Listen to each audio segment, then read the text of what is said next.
So we're back. We're doing the first of these sort of zine-like supplements to Shawdowdark. I had originally planned to take a break, but I forgot to prepare it last night, and I was a little bit behind leaving this morning, so I unfortunately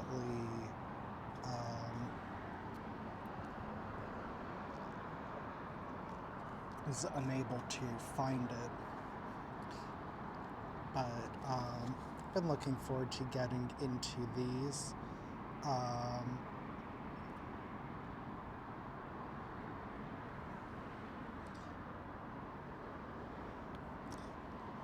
Yeah, I like that. A collection of ideas kind of really lets you know just what you're getting in for if you weren't kind of familiar with the concept of zines. But yeah, I was looking forward to getting into this, so it's maybe a good thing that we ended up doing it sooner rather than later. Spells, monsters, adventure, witches, warlocks, cursed knights. Oh. And title for this particular zine is Diablerie. We'll go ahead and investigate the table on the back.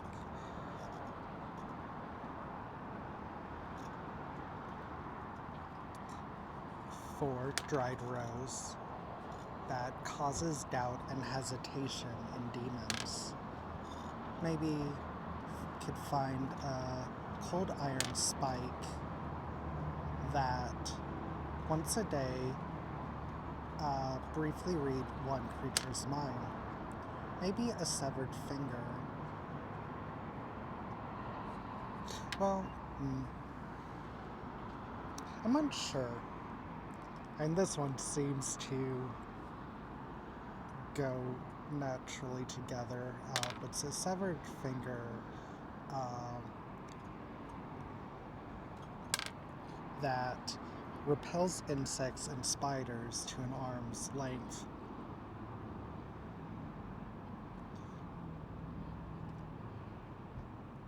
Yeah, I'm not sure. Some of these seem to go together, but most of the tables like this in the main book were, you rolling one for each. Yeah, so I'm not sure exactly whether it's rolling once for both or rolling twice.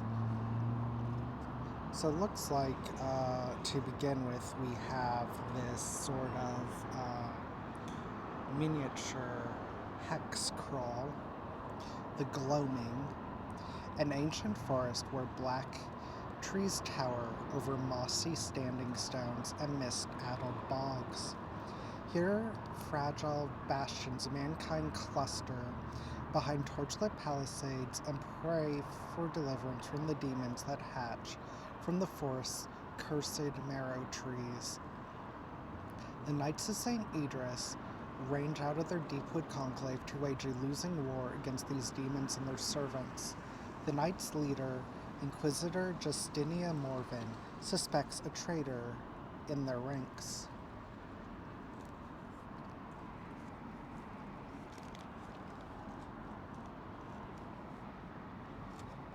So it looks like to start off we have some rumors.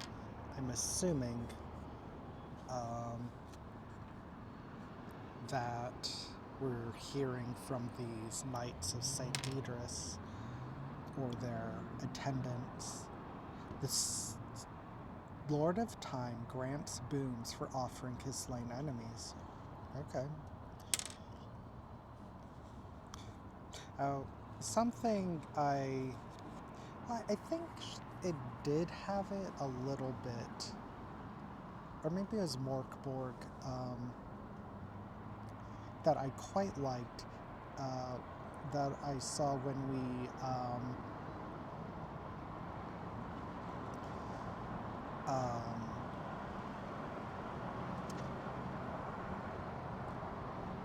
were looking at an actual older adventure, um, that, some of these rumors might not be true. So I wonder if that's the case here, or whether it's just up to the person running which one of these are true and which one of these are mere hearsay or possibly outright lies. 5. A six-eyed wolf as big as a horse roams the marches. Or 1. The stones of Bittermold Keep are slowly melting like wax.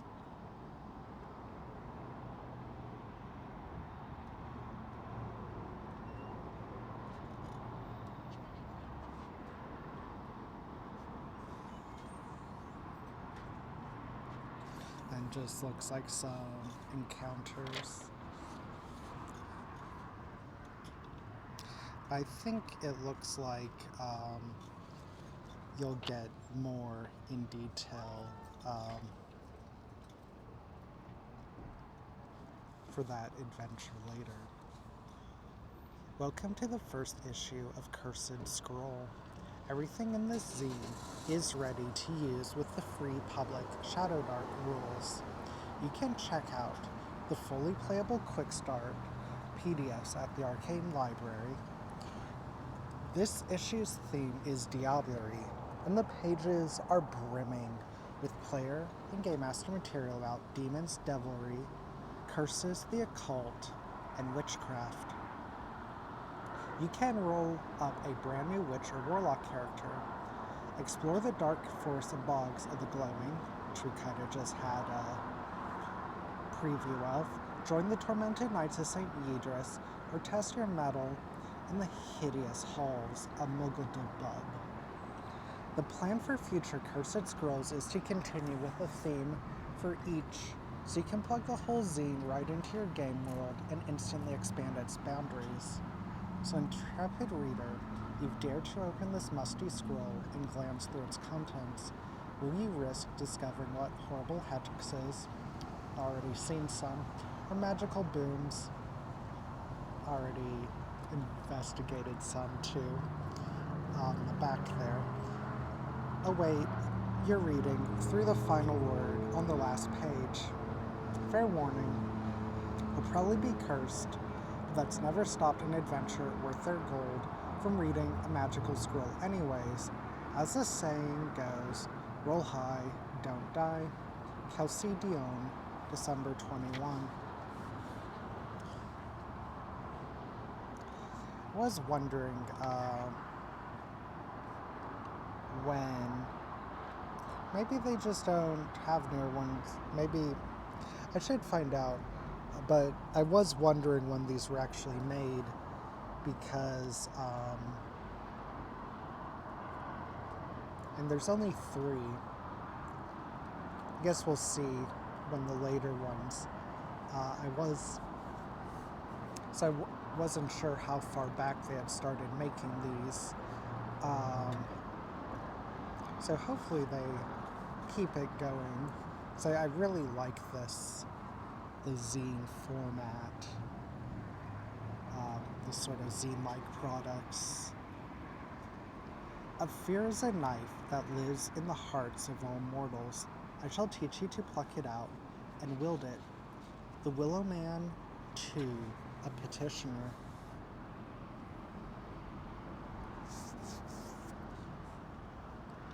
Okay, it was legitimate. The Knight of St. Yidris is a class. Thought it was just referring to, joining the band in that adventure. Cursed knights who walk the path of St. Yidris, the unholy, the possessed. They embrace the darkness in order to fight it, cleansing evil with a flurry of steel and forbidden sorcery. All melee weapons and a crossbow. They can use all armor and shields. D6 per level. Don't remember. I think it is a little bit lower. I think like fighters use D8. So a little bit lower on the hit die than like a straight up fighter. And they know Diabolic. I'd say probably common as well.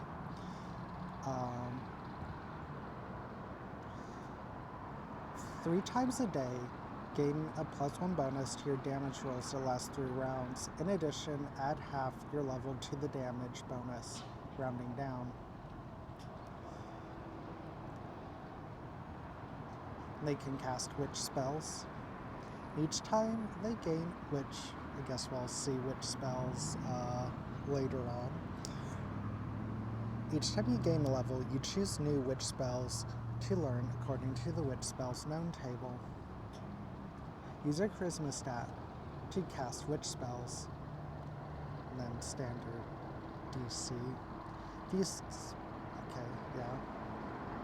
But it looks like they don't, okay, no. If you roll a natural 1, there is a diabolical mishap table.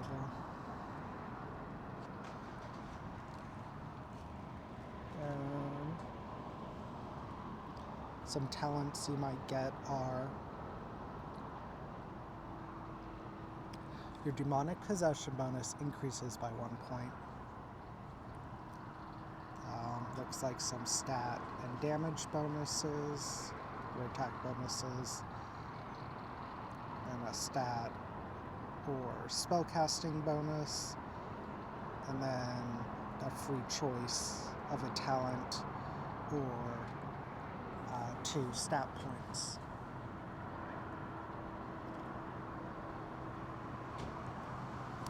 It looks like they are on the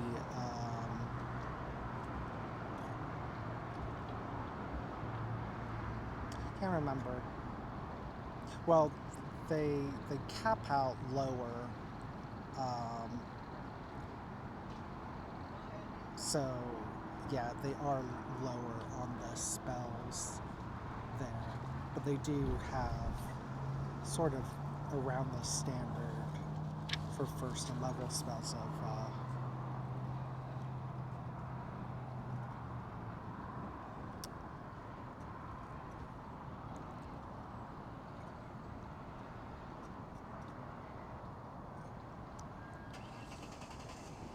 you know, this might be my favorite piece of art they've used. I do like the style quite a bit in general, but this really strikes out to me. The Warlock class. Howling warriors with sharpened teeth, wild-eyed doom speakers preaching of the dissolution, cloaked lore hunters bearing the hidden mark of Shun. Can use club, crossbow, dagger, mace, or longsword. Can use leather armor, chainmail, and shields. Another D6. And they can know, gonna say again, probably in addition to common. Actually, I don't know, that'd be interesting maybe. Though without, but either Celestial, Diabolic, Draconic, Primordial, or Sylvan. It looks like we'll get to choose a patron.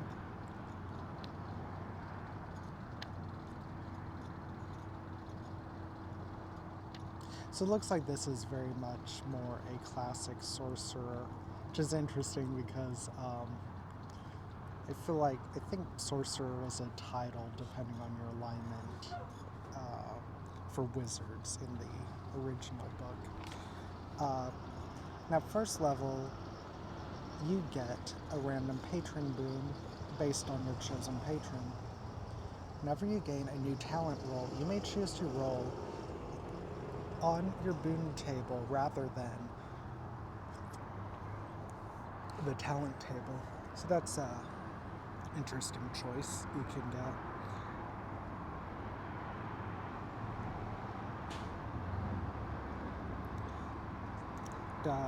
For the Warlock talents, you can get a random boon from any patron, an unexplained gift.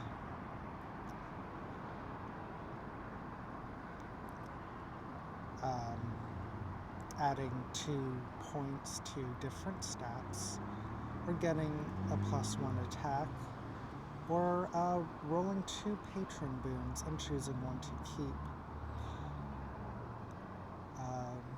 Or the standard, it seems, of 2 free stat points. That is a little bit less interesting, seeing that, or I'm not sure.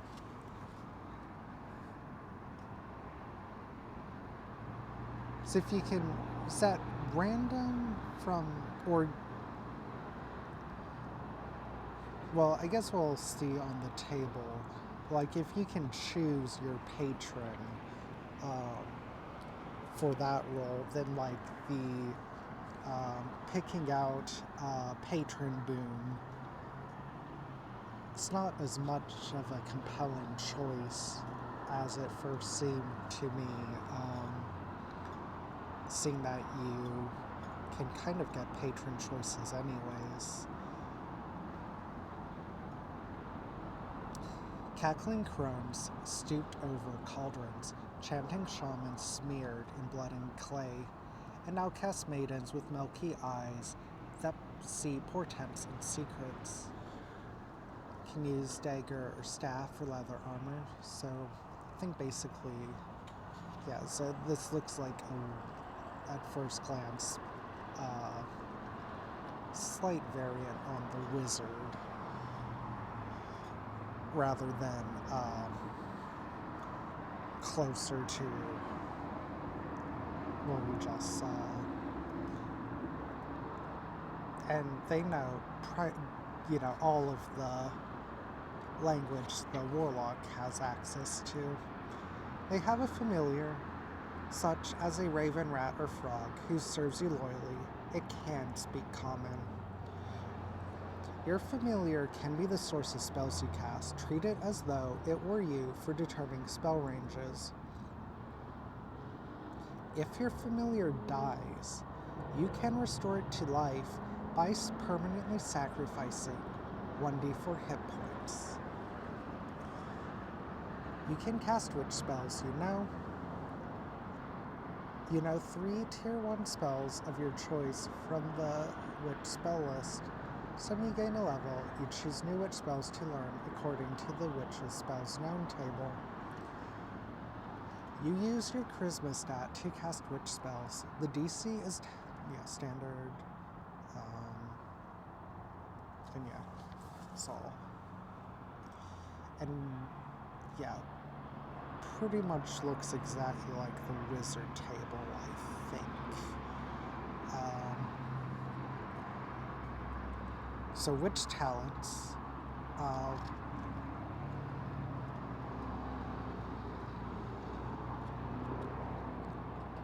Once a day, teleport to your familiar's location as a move.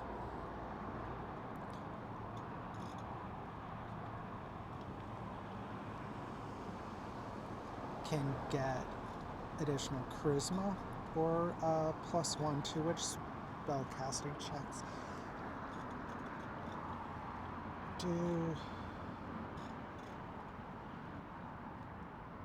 Oh no, that doesn't seem like, it's kind of like a false choice there, since you use your charisma for spell casting anyways. Not really, unless I'm mathing it wrong, I don't see why you'd ever want the spell casting checks rather than just getting more charisma. Gaining advantage on casting one spell you know. Learning an additional witch spell of any tier you can cast. Or choosing a talent or +2 points to distribute to all stats.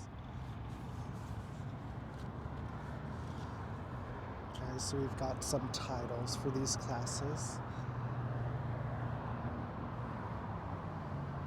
for the Knight of St. Yidris for lawful.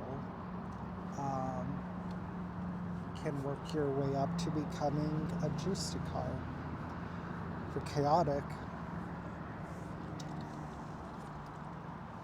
start out as a traitor, which I guess makes sense since they are fighting. Fallen, Oathbreaker, Blackguard, or Demon Lord. For neutral, can work your way up into the Inquisition. For Warlock titles,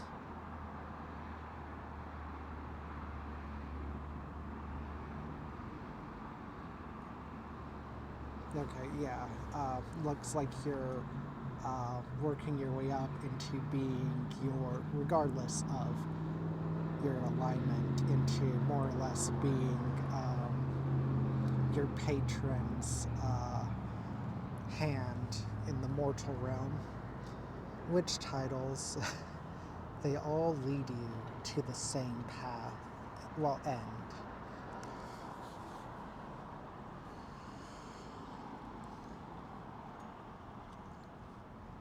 Patrons are eldritch beings of immense power who give magical abilities and boons to mortals who petition their favor.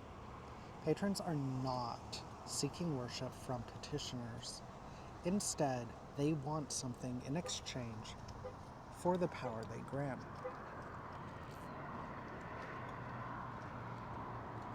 The Willow Man might demand of the petitioner's nightmares on the dark of the moon. The Magudal blood might require boiling of tooth and bone. What these eldritch demands truly mean reveals itself over time. Almazat, a wolf-headed archdemon with 6 eyes and 6 horns. Almazat seeks to wrest the sands of ages from his father, Kytheros. Kytheros, the Lord of Time, who sees all possible futures. Kytheros seeks the fulfillment of all destinies as they were meant to be. Maguldablub, the elder ooze that leaks between the cracks in memory and darkness between the stars. Maguldablub seeks the dissolution of all physical form. Shun the Vile, goddess, the mother witch who speaks to her children in the flicker of candles and the rattle of dry bones. Shun seeks hidden secrets and lost lore. Titania, the fickle queen of the Fae who views all of existence as a whimsical dream. With hidden meaning and poignant drama, Titania seeks mischief, beauty, and artistry. The Willow Man, a ghostly, elongated being who stalks misty forests and watches from the edge of nightmares. The Willow Man seeks fear.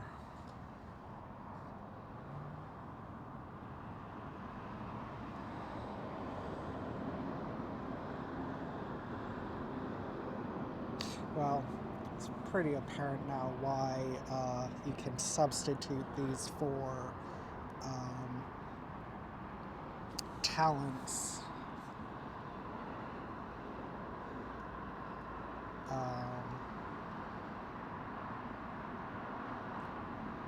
Since by and large these are mostly the same as the talent tables, set with some more interesting options.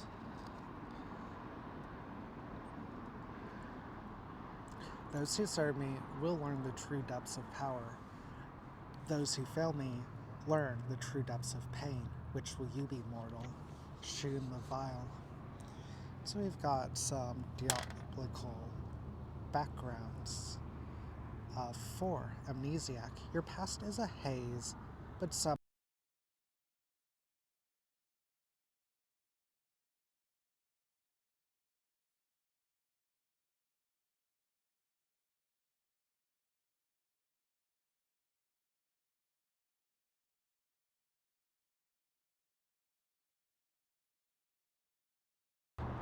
maybe your GM gives you more memories back, which, I mean, you'd have to be fine with.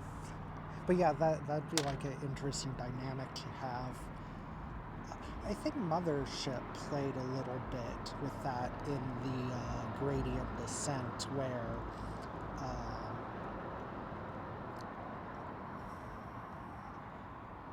not knowing with an optional start of not knowing your character's background or having it selected for you. 5, Haunted. A restless spirit wants something from you. 2, Outcast. You're thrown out for real or supposed crimes. Or 18, Healer. You understand how life and death intertwine. May your waylit be your very dimwit. Witch curse.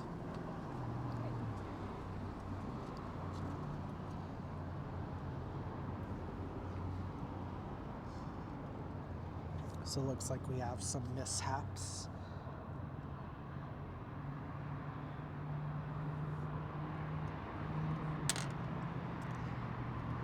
Shun's baleful gaze. You can't cast the spell and another random spell again for a week. I think I'd probably, change the name to their actual patron. But I suppose it probably doesn't look good putting in a blank there. Double Trouble. Losing the ability to cast a random spell until you complete a rest. Yeah, that one's more in line with what we saw on the other mishap tables. Thieving Fairies. Losing a random piece of gear. Yeah, these ones are a bit... Well, there were some pretty harsh ones on the regular ones too, but I think these... Which, I mean, I guess as it should be, these effects do seem a bit meaner. So for 4 to 5, 6, Lightning Blast. You deal 3d6 to yourself and all nearby creatures.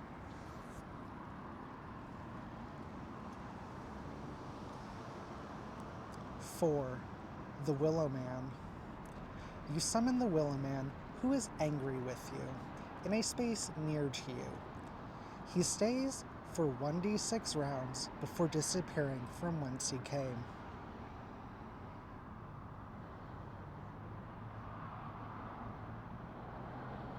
Again, I'd probably just change it to being their actual patron. Almost.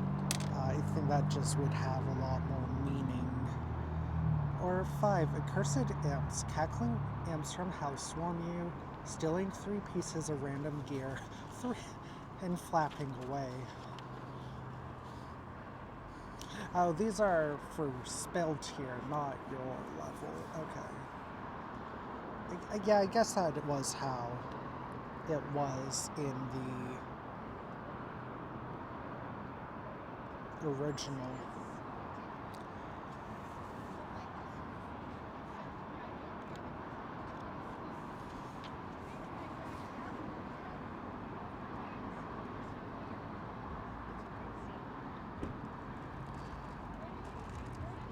So just at a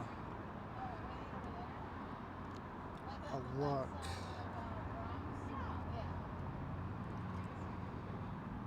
At least on that first page, a lot of those seem kind of reskins of existing spells in the core book. Beguile. Duration, focus, range near. Conjure a convincing visible and audible illusion within range. Creatures who perceive the illusion react to it as though it were real, although it can't cause actual harm. Touching the illusion instantly reveals its false nature. You may force a creature who interacts with the illusion to make a wisdom check. If the creature fails, it is enchanted by the illusion for the spell's duration and seeks to protect it. Broomstick. Tier 3, Focus, Self. You conjure a flying broomstick in your hand. The broomstick's rider can fly a near distance each round and hover in place.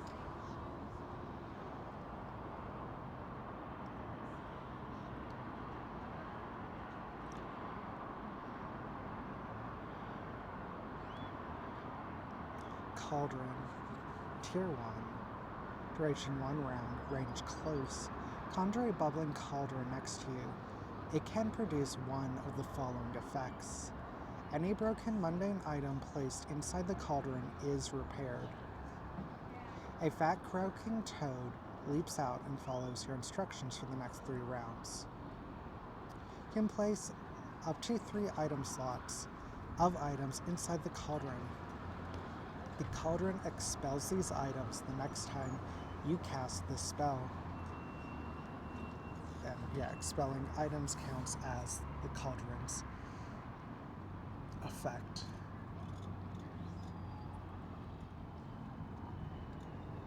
Coven. You call upon the magic you share with your fellow witches. You regain the use of 1 Tier 3 spell or lower that you can no longer cast for the day. After successfully casting this spell, you can't do so again until you complete a rest.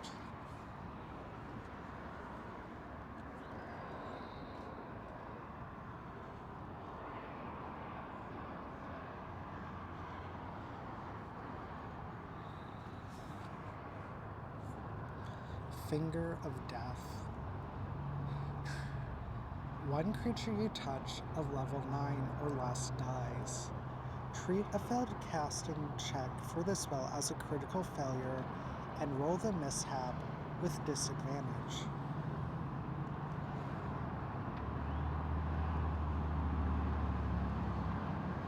Frog Rain. A rain of indignant frogs pelts a near-sized cube around a point you can see within range. All creatures within the frog rain take 1d6 damage. Any surviving frogs hop away and disappear. Mistletoe. Duration about a week. 2 creatures you can see within near of you become enchanted with each other. Each time one of the affected creatures takes damage, it may make a charisma check. On a success, the spell ends.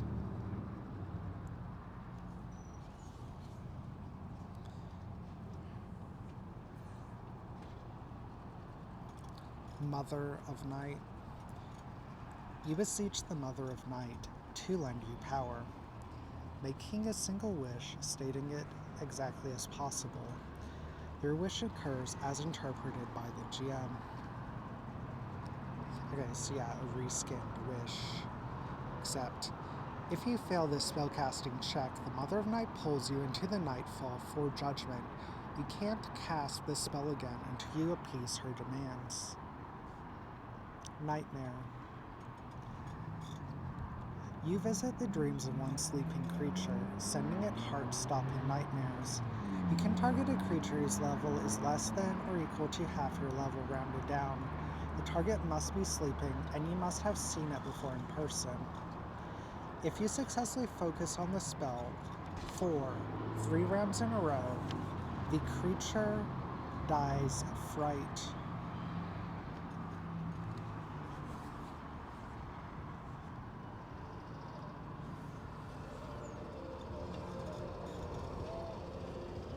Shadow Dance. You spin shadow stuff into a convincing visible and audible illusion at one point within the air. The illusion can be as big as a person and move within a near range of where it appeared. The illusion can't affect physical objects. Touching the illusion reveals its false nature. Soul Jar. Tier 5. Permanent. Range close. You transfer the soul of one creature you touch of level 9 or less into a vessel such as a jar. The creature's body becomes comatose, but it doesn't die. If the vessel opens or breaks, The creature's soul returns to its body. You can possess the empty body with your own spirit, taking control of it. Your body becomes comatose during this time. If the body dies while you possess it, your soul returns to your body.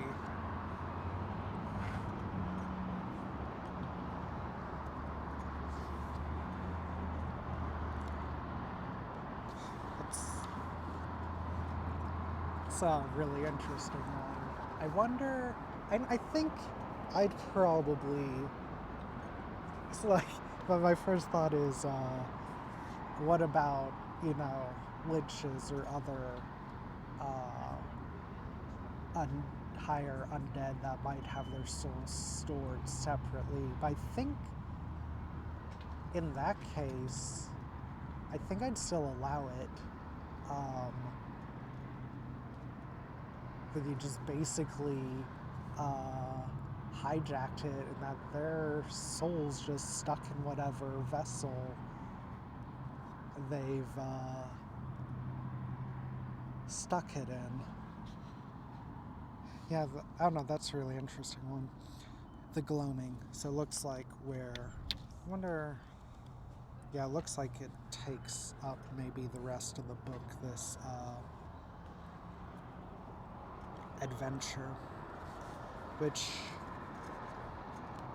in that case,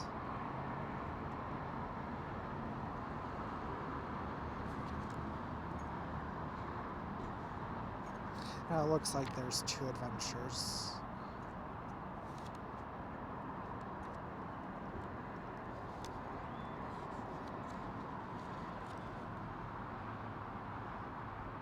Okay, yeah, we'll read through some of the locations. 102, the Shattered Tower, a crumbling keep in a clearing choked with thorns and nettles. Heavy trapdoor in the ruins leads down to an old cistern where a dark shape slithers beneath the putrid algae.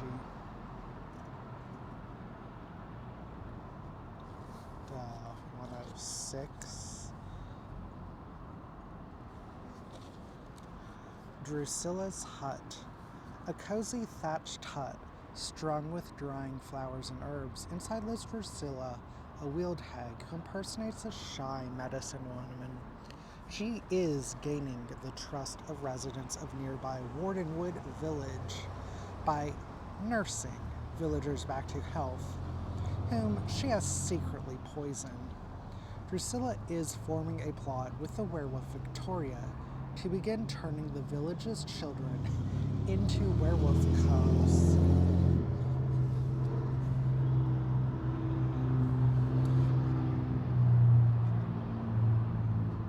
Yeah, I guess that is pretty nearby. 4 miles away. A day's walk.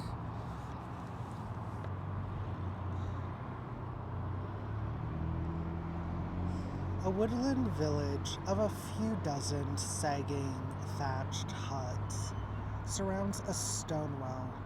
80 woodcutters and trappers live here with their families.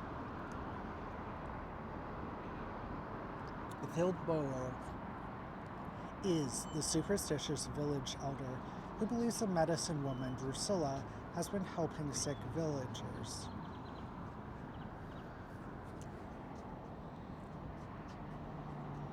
Oh man. Yeah, because you described it as superstitious. I think I'd probably want to play it the other way, where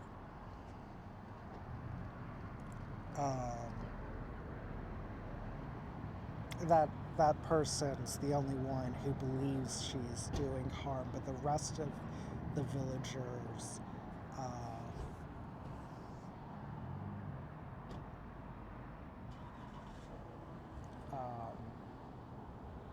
perfectly fine with her. And plus that gives you a hook, because otherwise your players, it's like, oh, Well, some players might, but it's a bit weird, where it's like, or well, I guess he could still get a quest from him, or, well, get sent to her. Like maybe he wants you to get more medicine from her or something. But yeah, I don't know. It makes more sense to me, especially if you're already describing him as superstitious, that um, they just really believe she's up to no good. Gede's Hearth, the town's inn and tavern run by Elena, a cheerful but tired woman with young triplet boys, Zeke, Herbert, and Lantern. Her husband, Carlin, is bedridden with Drusilla's rot fever.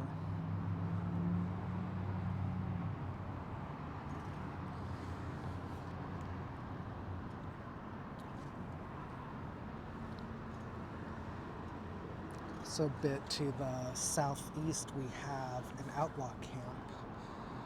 30 bandits camp here, led by Greaves Redthorn, an outcast knight of St. Yidris. Greaves, a cunning liar, serves the marrow fiend Unduluk, who is only a few moons away from erupting from the marrow tree at the center of camp. Unduluk needs protection from the Knights of St. Idris for now, and human flesh after its apotheosis. The bandits do not realize they serve as both.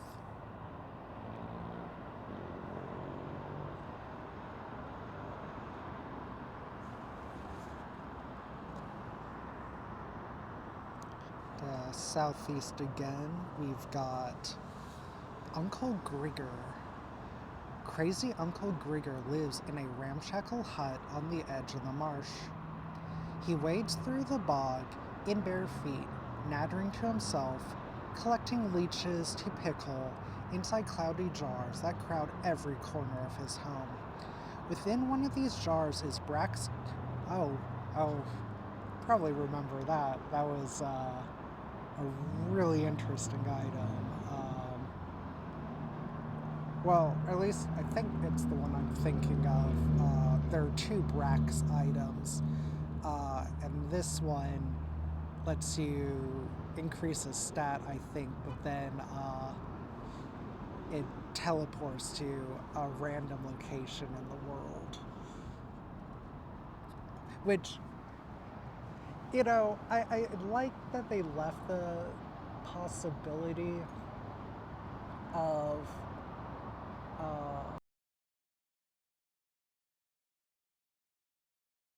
but like to me, I think I just would have been, it's gone because I mean, I suppose at least to me this it's much more small scale. You aren't going on globe-trotting adventures, but um, but yeah. So yeah, but I'm sure it'd be fun to have it reoccurring if we've got different parties in different parts of the world over the course of playing this, that your players could just rediscover it. Grieger is a powerful witch, and he might take on an apprentice who proves their worth and or taste for leeches.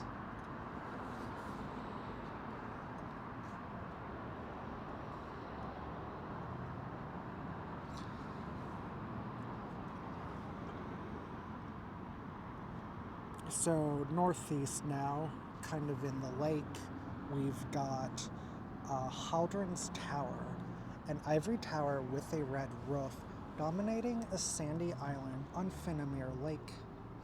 The elf sorcerer Haldren once lived here and used a laboratory inside to study the infernal properties of the forest marrow trees. Haldren has been trapped within the vile well for the last century, leaving his volatile experiments untended for far too long. Oh man, that sounds like a mini adventure in itself. This tower, I mean, if you want to put in that effort. Bone Cave, the northeast shore. A werewolf named Victoria resides in this cave. It stinks of wet fur and rancid meat. Piles of cracked bones and skulls are arranged in spiral patterns sacred to her ancient tribe, long dead. Victoria recently lost her 2 cubs to the swamp dragon, Ixidian. Drusilla coaxed the grieving Victoria into a plot to turn children from Wardenwood Village into her new pack of werewolf cubs.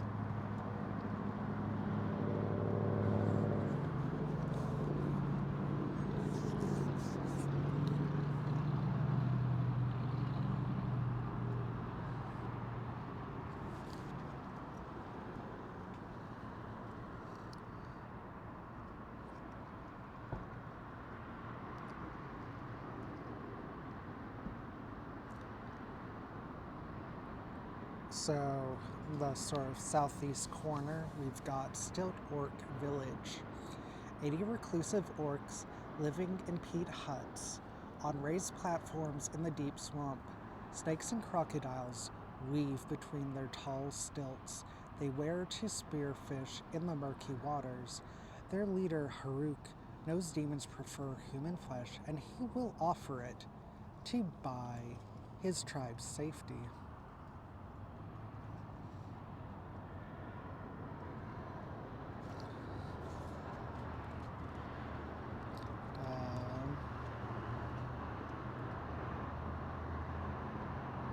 Northeast, pretty close to the Orc Village, is Mire Castle ruins.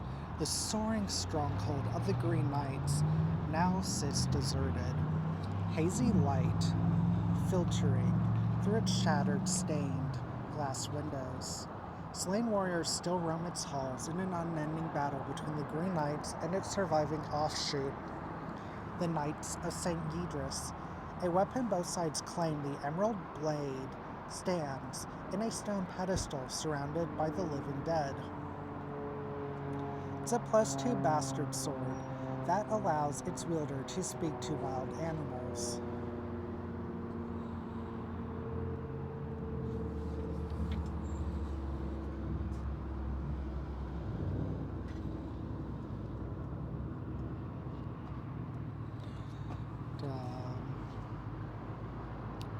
Northeast from the castle ruins in the forest, we've got Greywall Priory.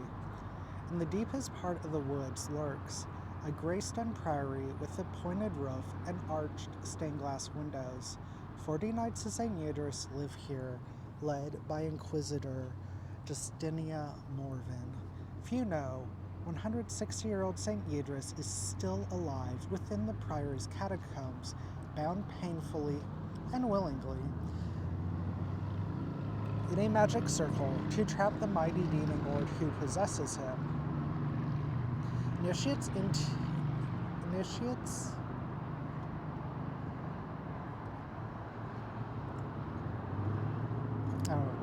feels weird to me, but okay. Initiates into the order gain their fell powers by drinking of his cursed blood and surviving. These knights swear to use their fiendish abilities to hunt demons, never losing control or embracing evil. Thus their oath will walk the path between darkness and dawn, ever vigilant, sword drawn. They are sorely outnumbered.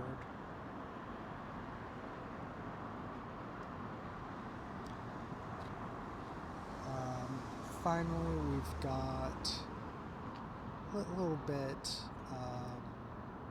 southeast, the Vile Well.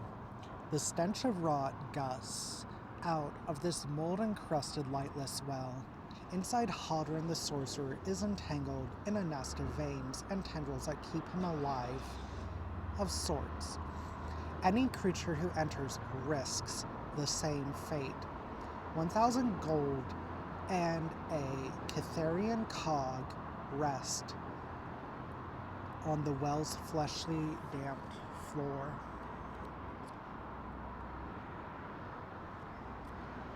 Well,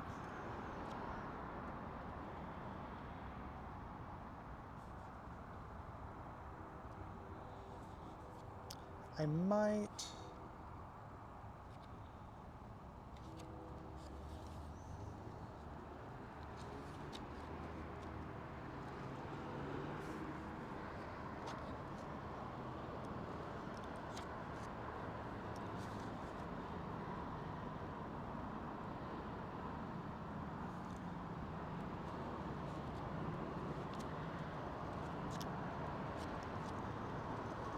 might just skip the... Well, I mean, we are out of time for today by a little bit. I'm unsure if I'll want to revisit the other adventure. Maybe we'll see.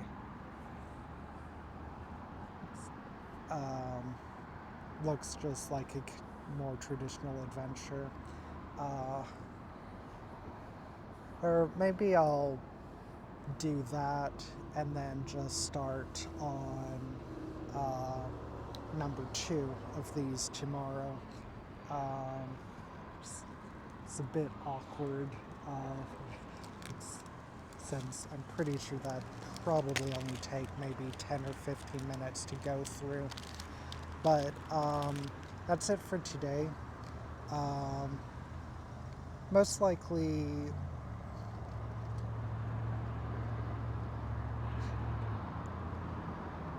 Oh wait, no. Most likely no stream tomorrow, and then maybe Saturday we'll be back. Maybe with the end of this, maybe not.